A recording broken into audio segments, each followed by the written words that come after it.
안녕하세요. 저는 제 브랜드의 옷가게를 운영하고 있는 40대 초반의 여자입니다. 왜 흔히들 결혼은 수준이 맞는 사람들끼리 해야 한다는 말씀들 많이 하시잖아요. 저는 어릴 때는 그 말 뜻을 이해하지 못했어요. 사랑만 있으면 결혼의 결실을 맺는 게 아닌가 하는 동화적인 발상을 하고 살았습니다.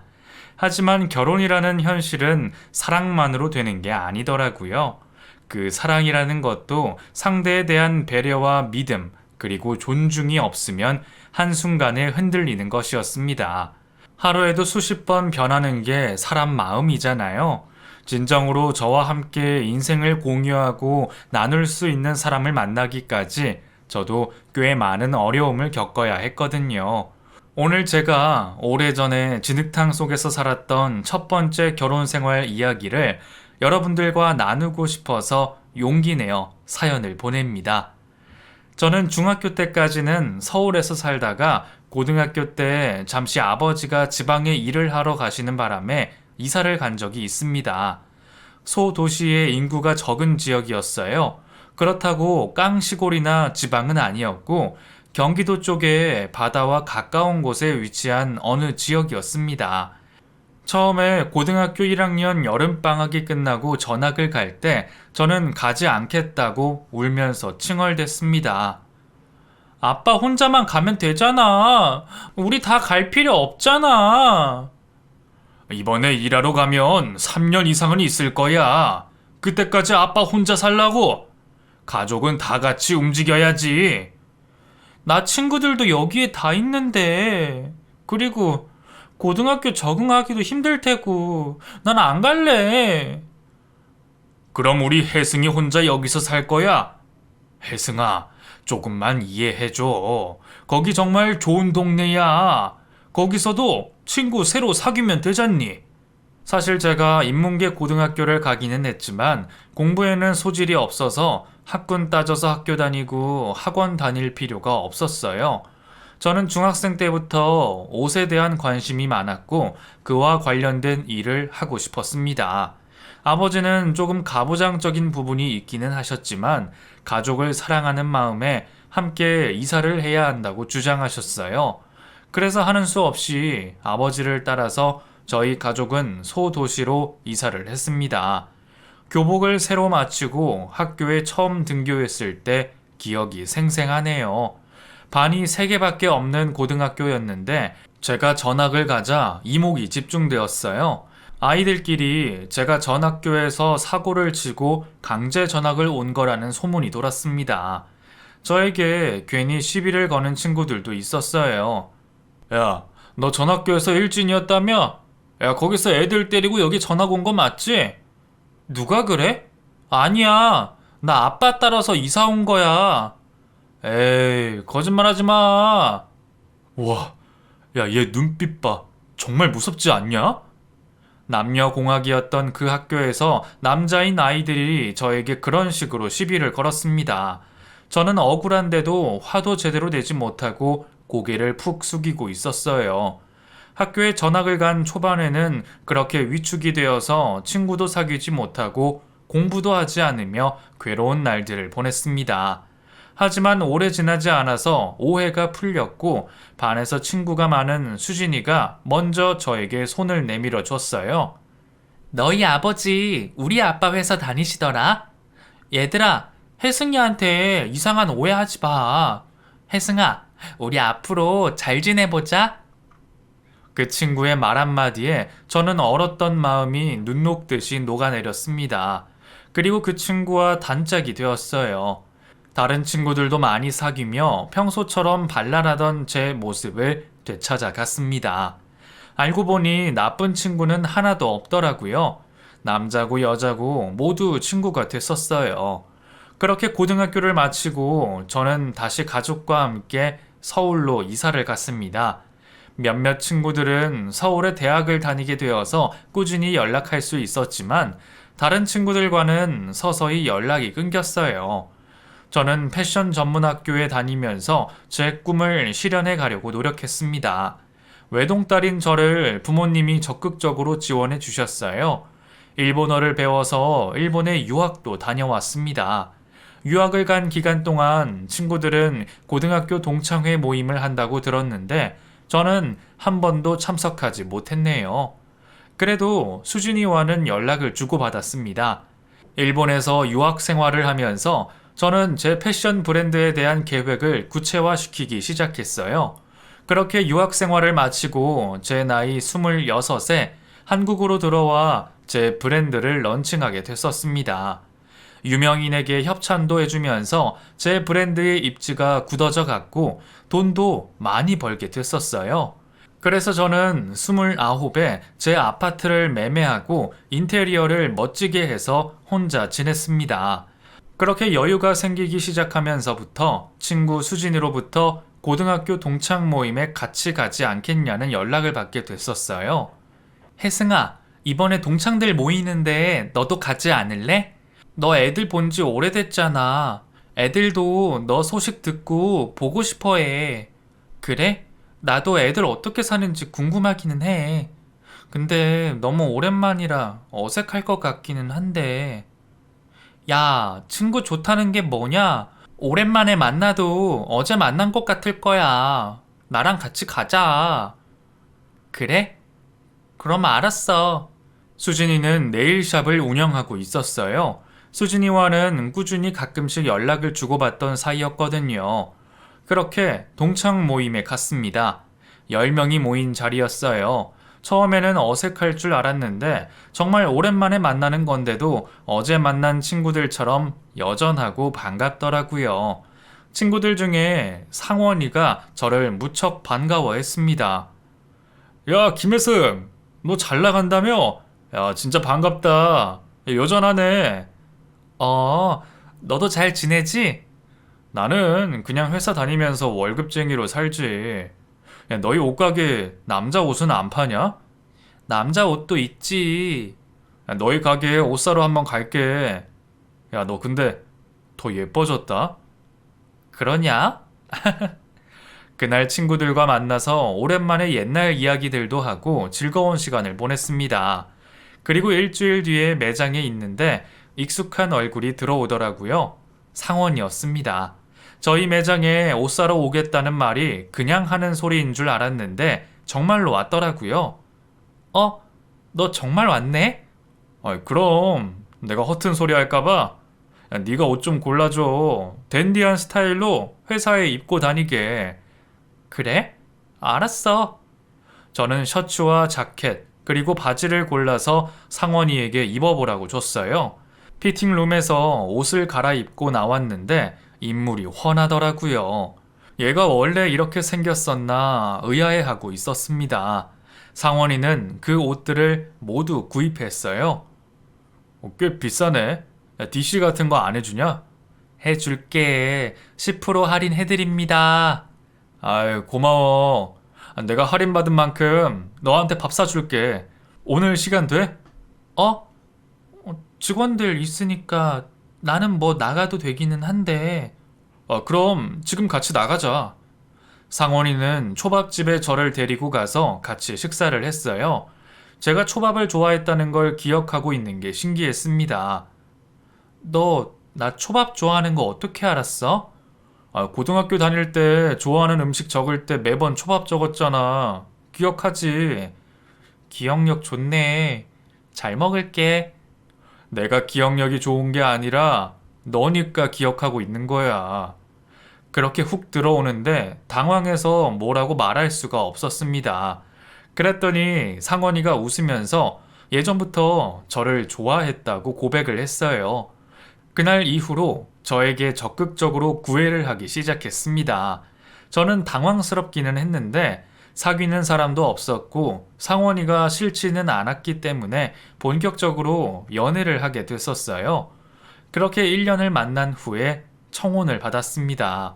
혼인신고서와 반지를 저에게 주면서 청혼을 했어요. 혜승아, 우리 결혼하자. 나 너랑 평생 함께 살고 싶어. 이게 뭐야? 혼인신고서? 응, 여기 사인해. 너도 참 엉뚱하다. 저는 당시에는 엉뚱하다는 생각만 하면서 웃으며 혼인신고서를 작성했어요. 그런데 그게 제 발목을 잡을 줄은 꿈에도 몰랐습니다. 청혼을 받은 이후에 저는 처음으로 시댁에 인사를 가게 됐었어요. 상원이 아버님은 당시 돌아가신 후였고 어머니 혼자서 지내고 계시다고 들었습니다. 저는 제 브랜드의 옷들을 선물로 드리려고 준비했어요. 그런데 오래된 연립주택에 집이 있더라고요. 상원이가 하고 다니는 것과는 상반되는 집이었어요. 조금 당황했지만 티를 내지 않고 집으로 들어섰습니다. 안녕하세요. 제가 말을 끝내기도 전에 저를 싹 무시하고 당시 예비 시모는 상원이만 바라보면서 말을 했습니다. 상원이 왔니? 밥은 먹었어? 아니요. 엄마, 혜승이 왔잖아요. 아, 너도 왔니? 얘기 들었다. 우리 상원이랑 결혼할 거니? 네, 그러려고 하는데 어머니께서 저 마음에 들어 하셨으면 좋겠어요. 마음에 안 들어. 우리 귀한 막내 아들 어느 여자한테 갖다 붙여놔도 너무 아깝지. 눈 하나 깜짝하지 않고 진지하게 그렇게 말을 해서 저는 어떻게 반응해야 할지 모르겠더라고요. 그때 도망쳤어야 했는데 그러지를 못했습니다. 왜냐하면 제가 장난으로 쓴 줄 알았던 혼인신고서를 상원이 그 자식이 이미 구청에 제출한 상태였거든요. 엄마, 혜승이 예뻐해줘요. 이미 우리 혼인신고 다 끝났는데. 그 이야기를 처음 들은 제가 깜짝 놀라서 물었어요. 뭐? 혼인신고를 끝냈다고? 응, 너 저번에 다 작성했잖아. 내가 제출했어. 아, 그나저나, 엄마, 뭐 먹을 거 안 해놓으셨어요? 냉장고에 반찬이랑 가스레인지 위에 국이 있으니까 차려 먹어. 예, 너 이제 혼인신고도 끝났으니까 내 며느리네? 네가 좀 해봐라. 시어머니가 그렇게 말했고 저는 인사를 간 첫날부터 시집살이가 뭔지 호되게 경험해야 했습니다. 남의 집 냉장고에서 뭐가 들어있는 줄도 모르고 반찬통을 꺼내서 일일이 접시에 담고 국을 데우고 밥을 해서 밥상을 차렸어요. 하면서도 내가 뭐하고 있는 건가 싶더라고요. 식사를 혼자서 차려놓고 시어머니와 남편을 불렀어요. 다 차려놨어요. 드시러 오세요. 둘이서 히히덕대고 있다가 제 말을 듣고 밥상에 와서 앉았습니다. 저는 밥이 입에 넘어가지 않아서 먹는 둥 마는 둥 했어요. 그 모습을 보더니 또 핀잔을 주더라고요. 너는 애가 왜 이렇게 깨작대니? 있던 복도 날아가겠네. 팍팍 먹어. 아우, 꼴 보기 싫어. 밥알 새고 있는 거야, 뭐야? 시어머니의 말에 남편이 뭐라고 한마디 해주기를 바랬는데 아무 말 없이 밥만 처먹고 있더라고요. 워낙에 식탐이 많은 인간이었거든요. 식사를 다 마치고 제가 설거지까지 해야 했습니다. 저는 불만이 쌓일 대로 쌓여 있었어요. 그리고 저희 집에 인사를 갔습니다. 저희 어머니는 상다리가 부러지게 음식을 차려놓고 기다리셨어요. 저희 부모님은 남편을 마음에 들어 하지 않으셨습니다. 직업도 변변치 않고 애가 속도 없는 것 같고 이 결혼 꼭 해야겠니? 네가 아까워도 한참 아까워. 엄마, 근데 이미 혼인신고를 끝냈어. 뭐? 아이고, 왜 그런 짓을 했어? 아휴, 그럼 어쩔 수 없지. 잘 살아봐. 응, 내가 노력할게. 그렇게 남편과 저는 결혼식을 올렸습니다. 제 고등학교 동창들이 많이 참석해 줬어요. 친구 수진이는 그때까지 결혼을 하지 않고 있었습니다. 신부 대기실에 들어온 수진이가 말했습니다. 너희가 어떻게 결혼까지 하게 됐니? 우리한테 말도 안 하고. 그동안 둘이 사귀는 것도 몰랐어. 그렇게 됐어. 미안해. 진작 말했어야 됐는데. 수진이는 뭔가 애매한 표정을 짓고 있었어요. 제 결혼을 진심으로 축하해주는 느낌이 전혀 없었습니다. 그때는 별 생각이 없었는데 나중에야 그 이유를 알게 됐었네요. 그렇게 결혼식을 올리고 나서 남편은 제가 혼자 살던 집에 몸만 쏙 들어왔어요. 결혼하면서 남편이 산 거라고는 본인이 쓸 컴퓨터뿐이었습니다. 결혼 후에 제 브랜드가 일본에도 런칭을 하게 되어서 저는 일본 출장을 다니면서 바쁜 날들을 보내고 있었어요. 남편은 월급을 저에게 한 번도 준 적이 없습니다. 생활비도 다 제가 대고 있었어요. 일이 바빠서 면역력이 떨어졌는지 저는 자주 피로감을 느끼고 힘들어하다가 시간이 날 때 건강검진을 받게 됐었습니다. 별다른 이상은 없었는데 고지혈증이 위험 수준이었어요. 저희 아버지가 고지혈증과 고혈압으로 약을 드시고 계셨거든요. 유전으로 인해 저도 고지혈증이 생긴 거였습니다. 그때부터 저는 식단을 신경 써서 했어요. 현미밥을 먹고 기름진 음식은 먹지 않으려고 노력했습니다.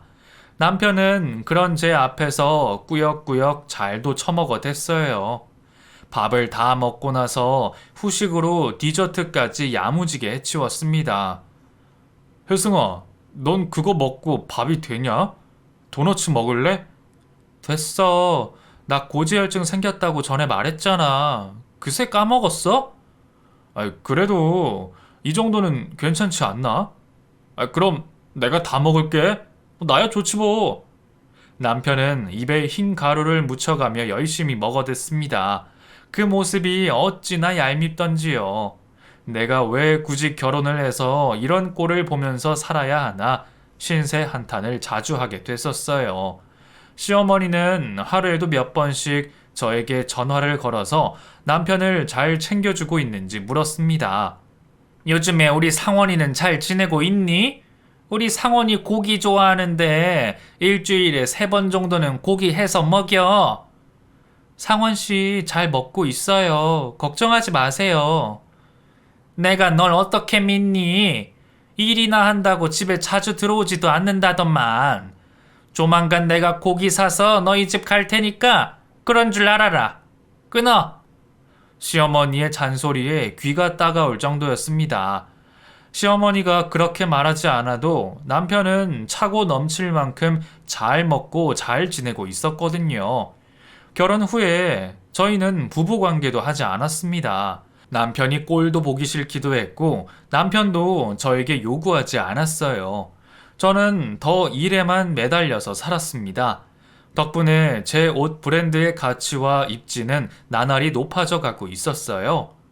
그렇게 결혼하고 1년이 지났을 무렵에 고등학교 친구로부터 저에게 연락이 왔습니다.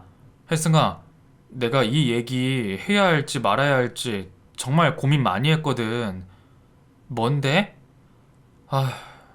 그래 말해야지. 너도 알아야 할 것 같다. 수진이 너랑 친하지? 최근에 연락한 적이 있어? 그러고 보니까 나 결혼 후에 연락을 안 했네. 왜? 수진이한테 무슨 일 있어? 그게 상원이랑 수진이가 예전에 사귀었던 사이였거든. 뭐? 난 전혀 몰랐어. 근데 문제는 최근에 둘이 또 다시 만나기 시작한 것 같아.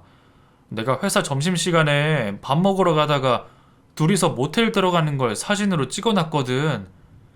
진짜야? 에이, 말도 안 돼. 잘못 본 거 아니야? 아니야. 내가 사진 전송해 줄게. 수진이 걔가 어떻게 그럴 수가 있니? 그래, 일단 사진 보내줘. 저는 그 이야기들을 듣고 정신이 혼미해질 지경이었어요. 그리고 전송된 사진을 확인하고 피가 거꾸로 솟는 기분이었습니다. 믿었던 친구인 수진이와 남편이 팔짱을 끼고 모텔에 들어가고 있는 사진이었어요. 어떻게 해야 하나 고민을 하다가 저는 좀 더 정확한 증거를 수집하기로 마음먹었습니다. 그날 남편은 밤늦게 집에 돌아와서 오자마자 잠이 들었어요. 저는 몰래 남편의 차키를 가지고 나가서 남편 차의 블랙박스를 확인했습니다. 그 안에서 수진이 그년과 남편이 대화하는 목소리가 들렸어요. 둘이서 아주 제 험담을 야무지게 하고 있더라고요. 이가 바득바득 갈렸습니다. 저는 블랙박스 내용을 증거로 남겨두고 집으로 돌아와서 남편 컴퓨터도 켜봤어요. 비번이 잠겨 있지 않더라고요. 그 안에서 카카오톡으로 두 년놈이 대화를 나눈 내역까지 싹 다 제 메일로 보내뒀습니다. 그리고 안방에서 코를 골며 자고 있는 남편의 모습을 보고 화가 나서 뺨을 내려쳤습니다. 아, 뭐야? 뭐야? 너 나 때렸어? 잠이나 쳐 자. 저는 그렇게 말하고 혼자서 거실로 나가서 뜬 눈으로 밤을 새웠어요. 아침이 되자마자 저는 변호사를 찾아가서 이혼 소송 준비를 했습니다. 배신감도 배신감이지만 제 자신이 너무 처량해서 눈물이 쏟아지더라고요. 변호사 앞에서 우는데 민망해서 혼이 났네요. 변호사는 상간녀 소송을 하겠냐고 물었습니다. 거기까지는 생각하지 못했는데 이제는 친구도 아닌 수진이 그년에게 골탕을 먹이고 싶다는 생각에 상간녀 소송까지 하기로 했습니다. 변호사 사무실에 나와서도 주체할 수 없을 정도로 울고 있는데 시어머니에게서 전화가 왔습니다. 예, 이번 주 주말에 너희 집 갈 거니까 그런 줄 알아.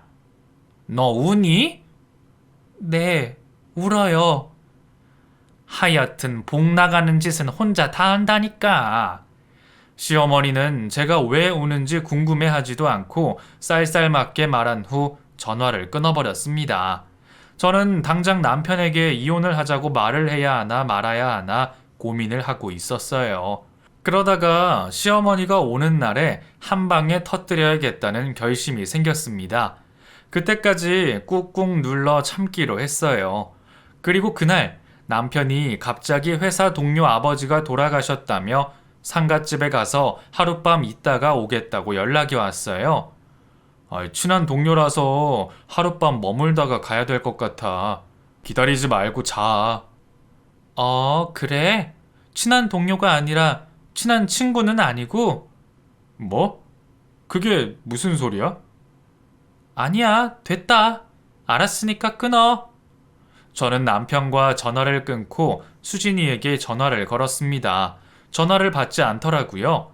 받을 때까지 전화를 했어요. 여보세요? 혜승아, 무슨 일이야?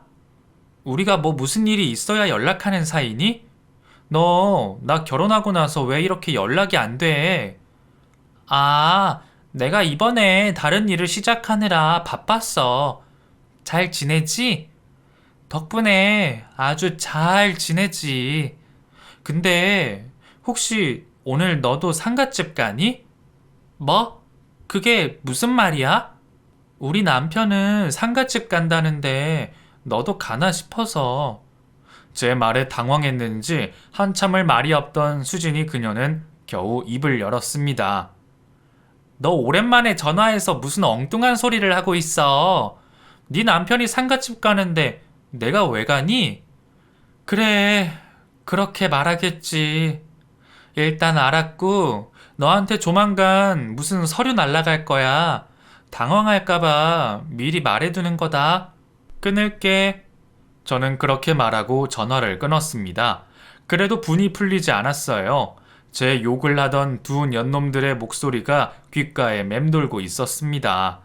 그렇게 며칠이 지나고 이혼 소장이 저희 집에 도착했어요. 우편함에서 꺼내들고 집으로 올라왔습니다. 그리고 그 다음 날 시어머니가 삼겹살을 사들고 저희 집에 왔어요. 예, 이것 좀 받아라. 아휴, 무거워 죽겠네. 이게 뭐예요? 우리 아들 너랑 결혼하고 매일 부실하게 먹는 것 같아서 좋아하는 삼겹살 좀 사왔어. 구워 먹을 거니까 그 버너랑 준비하고 상추도 좀 씻고 해라. 남편은 컴퓨터방에서 게임을 하다가 부시시한 얼굴로 나와서 본인 엄마를 맞아줬습니다. 제 손에 들고 있던 짐을 들어줄 생각도 하지 않더라고요. 저는 이를 꽉 깨물고 식탁에 버너를 놓고 삼겹살에 먹을 상추와 갖은 반찬들을 꺼내놨어요. 뭐가 이렇게 오래 걸려? 손도 느리고. 얘가 뭐 할 줄 아는 게 없네. 다 했어요. 어머니, 와서 드세요. 제 말에 거실에서 핀잔만 늘어놓던 시어머니와 남편이 식탁으로 왔습니다.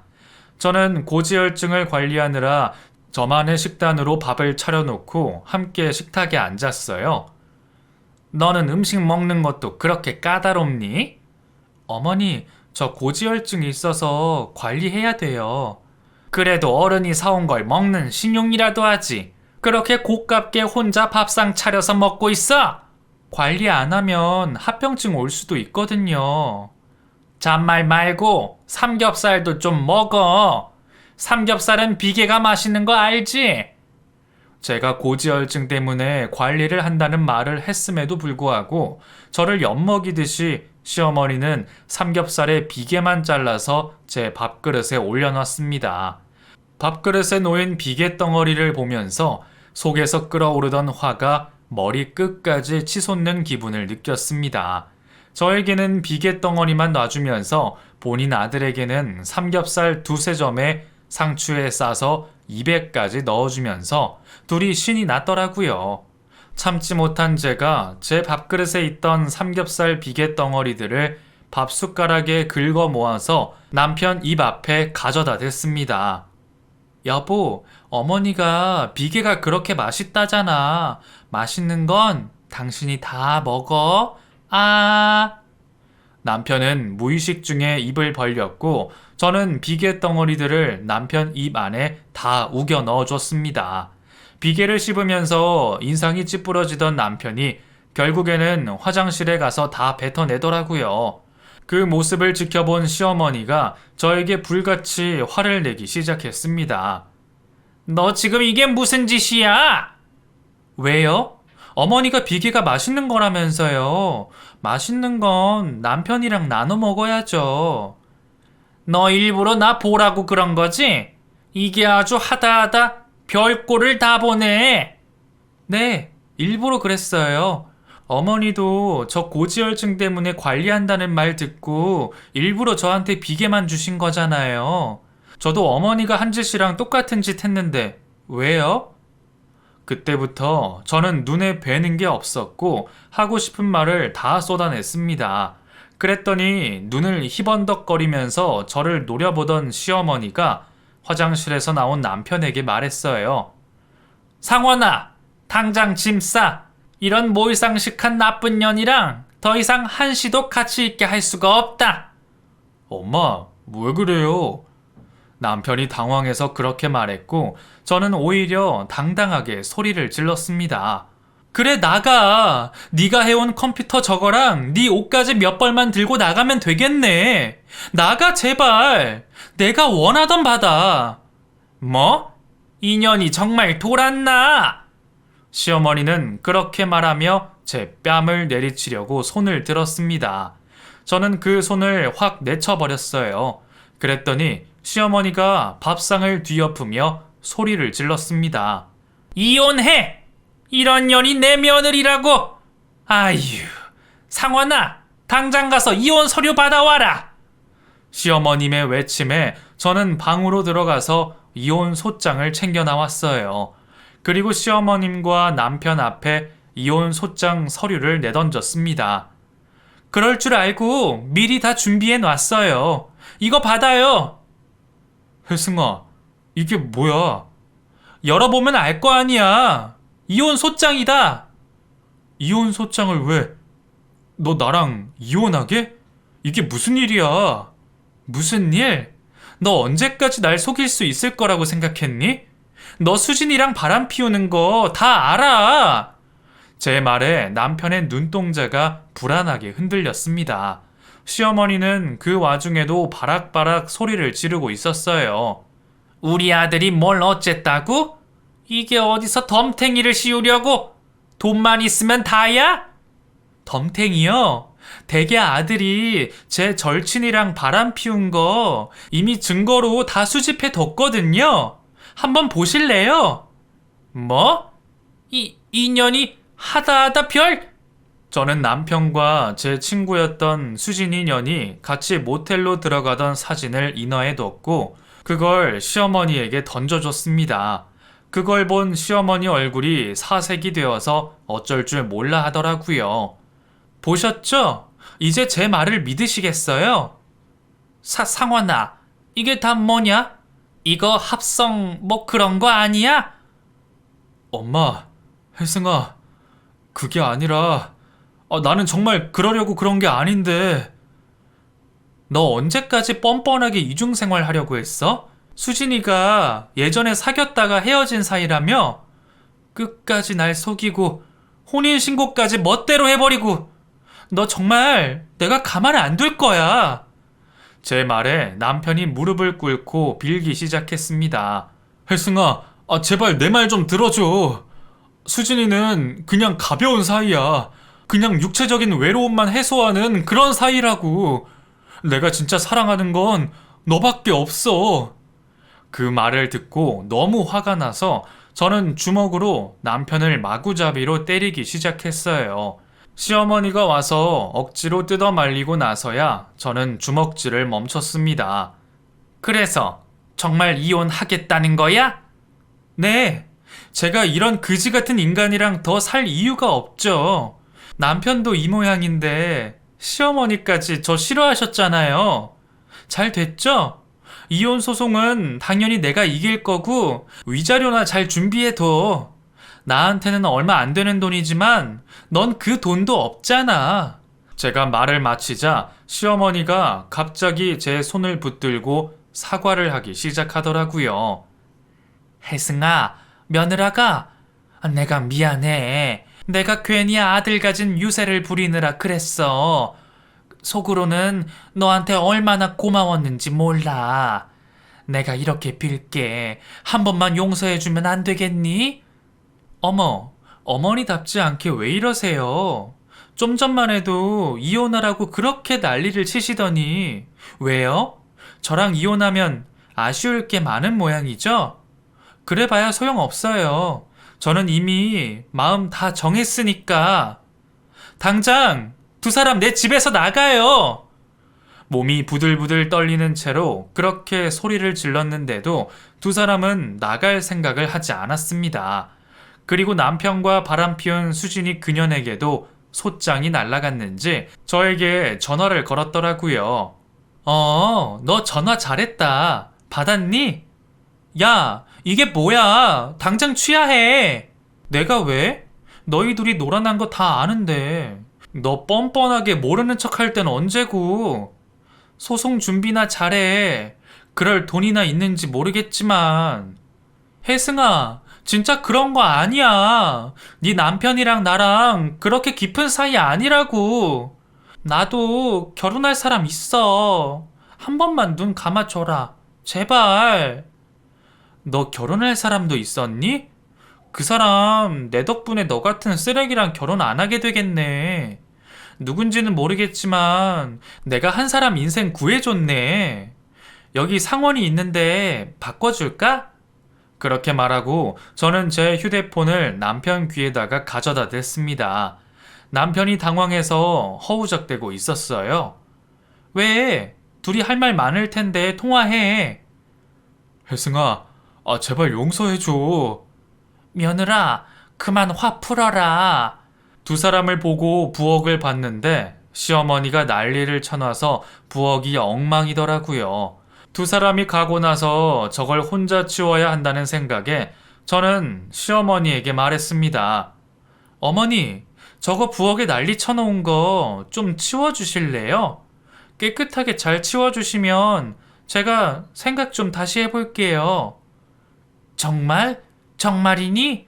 네, 저는 누구랑 달라서 한 입 가지고 두 말 하진 않거든요.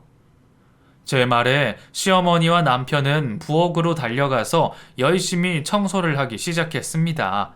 시키지도 않았는데 거실 구석구석까지 청소를 다 마친 후에 저에게 말했어요. 어떠니? 깨끗하지? 이제 좀 화가 풀리니? 내가 앞으로 너 식단 생각해서 요리도 자주 해주러 올게. 참. 어머니, 그렇게 안 봤는데 되게 순진하시네요. 제가 이 정도로 화가 풀릴 것 같으세요? 다 치웠으면 당장 내 집에서 나가주세요.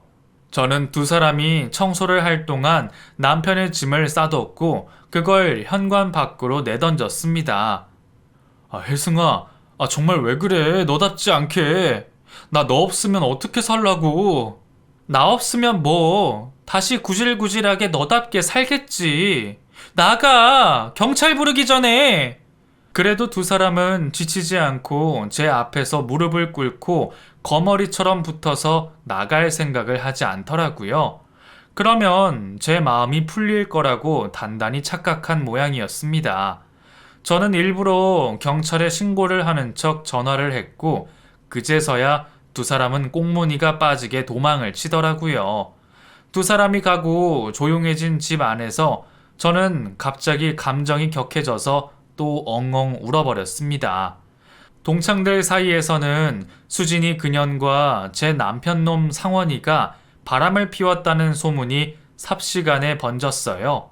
다들 제 걱정을 하며 저에게 전화를 걸어 위로를 해줬습니다.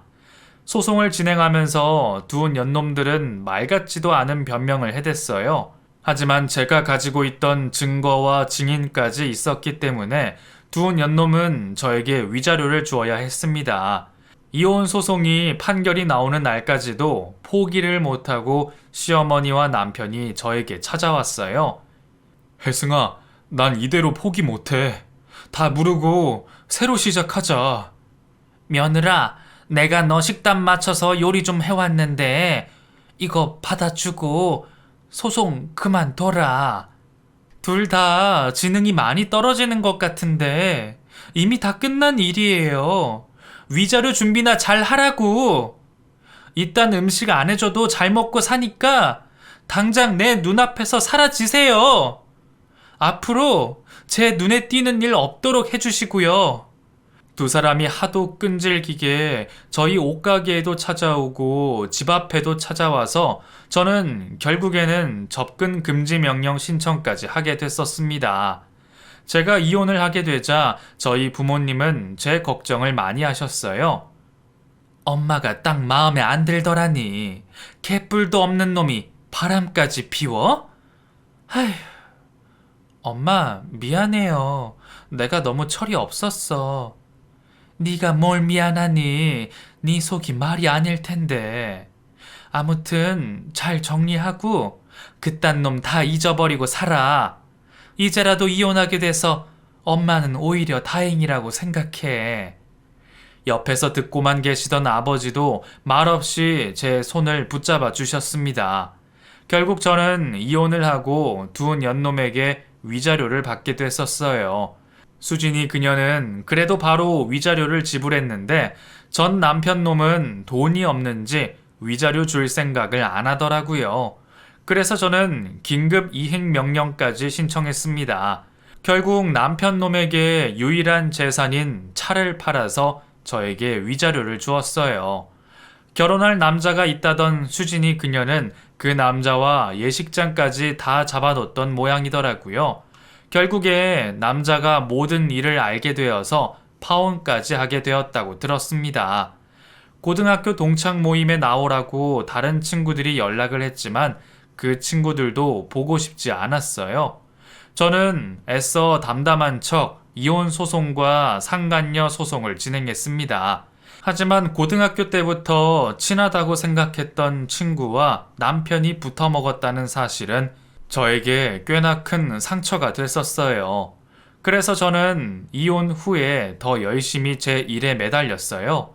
그렇게 제 몸을 지칠 때까지 굴려도 밤에 잡생각에 잠을 이루지 못했습니다. 결국에는 불면증까지 생겨서 정신과에서 수면제를 받아 먹어야 겨우 잠에 들 수 있었습니다. 그렇게 몇 년 동안 저는 혼자서 일에 매달려 살면서 다시 남자를 만날 생각을 하지 않고 지냈어요. 다행히 제 브랜드는 나날이 번창했습니다. 해외까지 수출을 하게 되어서 직원도 많이 두게 되었죠. 외동딸인 제가 이혼의 상처를 겪고 혼자 지내는 게 안타까우셨는지 무뚝뚝한 저희 아버지께서 어느 날 선자리를 제안해 주셨습니다. 혜승아, 아빠 지인 아들 중에 변호사 하는 남자 있는데 걔가 아직 장가를 안 간 모양이야. 너 소개시켜 달라는데 한번 만나볼래? 저는 이혼한 경력도 있는데 그런 사람을 어떻게 만나요? 미안해서 못 만나요. 얘는 요즘에 이혼한 게 무슨 그렇게 큰 잘못이 된다고. 네가 잘못해서 이혼한 것도 아니고. 그 집에서도 우리 사정 다 알고 있어. 좋은 게 좋은 거라고 한번 만나나 봐라. 아버지 소원이다. 아버지가 저에게 그렇게까지 말씀하신 적은 처음이라서 저도 용기를 내어 그 사람을 만나러 나갔습니다. 절 보자마자 해맑게 웃으며 반겨주더라고요. 서글서글하게 생겨서 첫인상이 나쁘지 않았습니다. 그리고 대화를 나누는데 정말 오래 알고 지낸 사람처럼 술술 말이 나오고 서로 대화가 잘 통했어요. 첫 만남 이후로 저희는 자주 만나서 데이트를 하게 됐었습니다. 그 사람은 배려심이 많고 다정한 사람이었어요. 좋은 걸 보면 제 생각 먼저 난다며 꼭 저와 함께 모든 걸 공유하려고 했습니다. 그건 결혼을 한 지금도 마찬가지예요.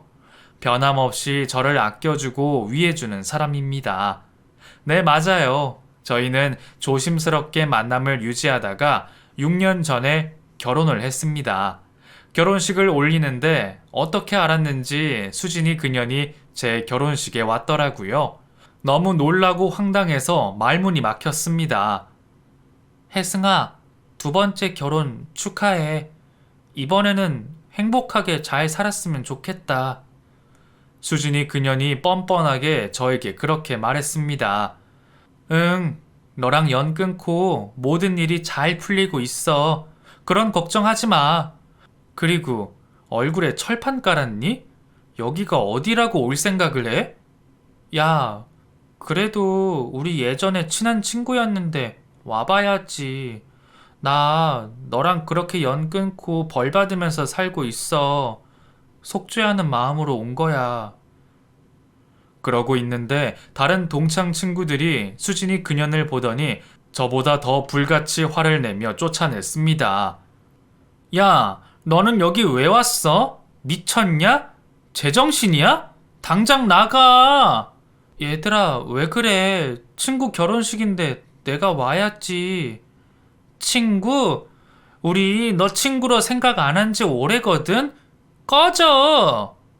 수진이는 친구들의 손에 이끌려 결국 결혼식장 밖으로 쫓겨났습니다. 속이 후련하더라고요. 저는 남편과 결혼을 해서 강남 쪽에 고급 빌라를 남편과 함께 매매해서 신혼집을 차렸습니다. 정원이 딸려 있어서 밤에 나가서 같이 와인도 마시고 하늘의 별도 보면서 자연스럽게 제 남아있던 상처들이 다 치유가 됐었어요. 재혼 후에 저는 신기하게도 불면증이 완전히 사라졌습니다. 그리고 저와 남편을 닮은 예쁜 딸을 낳게 됐었어요. 코로나 시국에 제 브랜드가 잠시 휘청인 적이 있거든요. 그때도 남편이 제 곁에서 든든하게 지켜줬습니다. 제가 고민에 빠지면 저와 함께 모든 걸 상의하고 좋은 의견들을 제시해 줬었어요. 딸은 이제 5살이 되었고 악기 연주하는 걸 좋아해서 바이올린과 피아노를 가르쳐 주고 있습니다. 명절 때마다 가족들 앞에서 연주를 하는데 어찌나 귀엽고 잘하는지 그 모습을 보면 가슴이 벅차올라요. 첫 번째 결혼은 정말 개눈 감추듯이 저도 모르게 휩쓸려서 진행하게 되었고 저에게 큰 상처만 남기고 끝이 났었죠. 하지만 지금은 너무 행복해서 이 행복을 얻기 위한 제 인생의 가짜는 시련이었던 걸로 생각됩니다. 지금 힘든 일을 겪고 계시다면 절대 지쳐서 포기하지 않으셨으면 좋겠어요. 언젠가는 꼭 여러분들 옆을 지켜주는 든든한 사람이 나타날 것이라고 믿어보세요. 믿는 대로, 말하는 대로 된다는 말이 있잖아요. 제가 여러분에게 좋은 기운 나눠드리겠습니다. 제 긴 사연 끝까지 들어주셔서 감사해요. 행복하세요.